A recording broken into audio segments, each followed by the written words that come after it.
Hello YouTube, my name's Nero, and today we have some Call of Duty Ghosts and another episode of KEM Strike Saturday, which of course is the weekly series here on my channel where subscribers send me in KEM Strikes. This one's sent in by a guy named Swoosh, who has been featured, I'm gonna say, 3 or 4 times, I want to say, maybe 5 times at the most, I don't know. He's one of those guys that really didn't send in a lot of gameplays like early on in the life cycle of the show. But over the past few months, he's submitted a lot of gameplay. And a lot of it's some really cool gameplay that I decided to actually use here on my channel for KEM Strike Saturday. It's one of those things, man. He's sent in a lot of good stuff. Therefore, he's been featured a lot over the past few months. Like I said, probably 3 or 4 or 5 times now, which is actually pretty cool. What we got going on here is Game of Domination here on the map Freefall, running around with the SA-805 assault rifle, which is a pretty good gun, I gotta say. It reminds me a lot of the Scar L from Modern Warfare 3, a lot of the Scar H from Modern Warfare 2, and I actually used this gun quite a bit when the game first came out, when I had the game early for a little bit. Just one of those guns I was kind of drawn to because it performed and looked, in my opinion, a lot like a Scar would. And over time, guns like the Honey Badger, guns like the AK-12, guns like the Ripper and the MTAR X, and even the SE-2010, all these guns really kind of took precedent for me over the SA-805 here. And I decided not to really use it as much as a result, but it still by no means is a bad gun. There's just a lot of other guns that are better in my opinion, so you don't really see a whole lot of people using the SA-805. At least I haven't seen them. Maybe there's a whole group of people out there that are just like, there's a cult following of this thing somehow or something, you know. It's a good gun, but it's just not the best gun in the world in my opinion. Let's start talking about some of the perks we're using to get this here particular KEM Strike and how he ends up actually getting the KEM Strike. Like, what was the strategy he used throughout the entirety of this video to get it. So first and foremost, we're using Ready Up, which is just one of the best perks in the game. We've got Stalker, which is very, very nice on assault rifles and light machine guns. We've got Scavenger because, well, man, you need ammo. You need ammo one way or another. You know, you can get one of 3 ways I've found. You can get it by picking up other people's guns. You can get it by using Scavenger. You can get it by using fully loaded. There's advantages and disadvantages to using Scavenger or fully loaded. Each has like their ups and their downs depending on which one you want to go with. He decided to go with Scavenger, and it works out well for him throughout the entirety of the video. We've got Focus, best freaking perk in the game. Such a clutch perk, such a powerful perk, and the same is true in Advanced Warfare, except, you know, Focus is the equivalent of Focus in Advanced Warfare is called Toughness, and it's a very, very good perk in that game as well. It's basically a perk that everybody uses all the time. It's just as much of a crutch perk as it's always been, and it's gonna be used a lot. And we also got Hardline, which is just a nice. It's a perk that it's okay, I suppose, but I don't know. I just don't use Hardline a whole lot myself, but Hardline does help him out in this gameplay. Helps him get his specialist bonus a bit faster. It helps him get his KEM Strike faster. It helps with the fact that 2 assists equal 1 kill towards your kill streak, that kind of thing. You know, it's a good perk overall. It's just not one that I use all that much. But the rest of the gameplay here, like what he's going to be doing to get this KEM Strike. Like, you saw him moving around a little bit here in the tunnel, then he made his way over towards the C flag for a little bit, and now he's back in here towards the tunnel.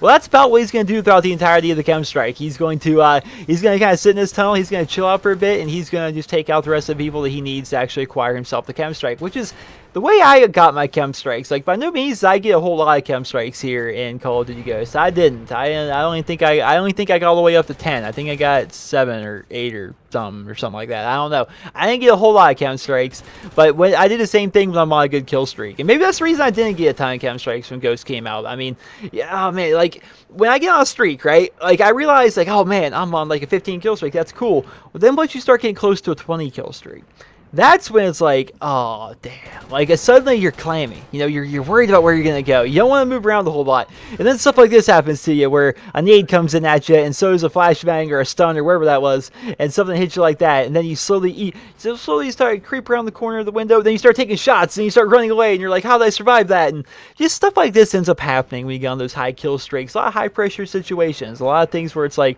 man, I hope I don't screw up. Then you start playing a lot more defensively as a result, and because of that, you'll end up getting the KEM Strike sometimes. But he does actually end up getting the KEM Strike right there. We're transitioning over to where he actually calls in the KEM Strike. And then after that, unfortunately, after his KEM Strike goes off here, the score of the game actually is just going to end for us.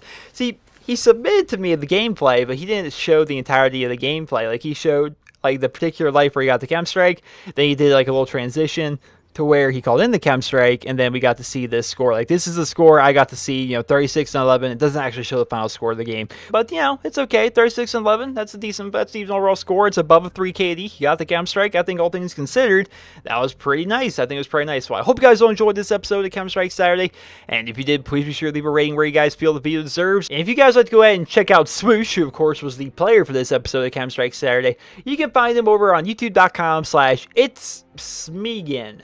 It's Smegian. It's Smegian. I don't know how to pronounce his name.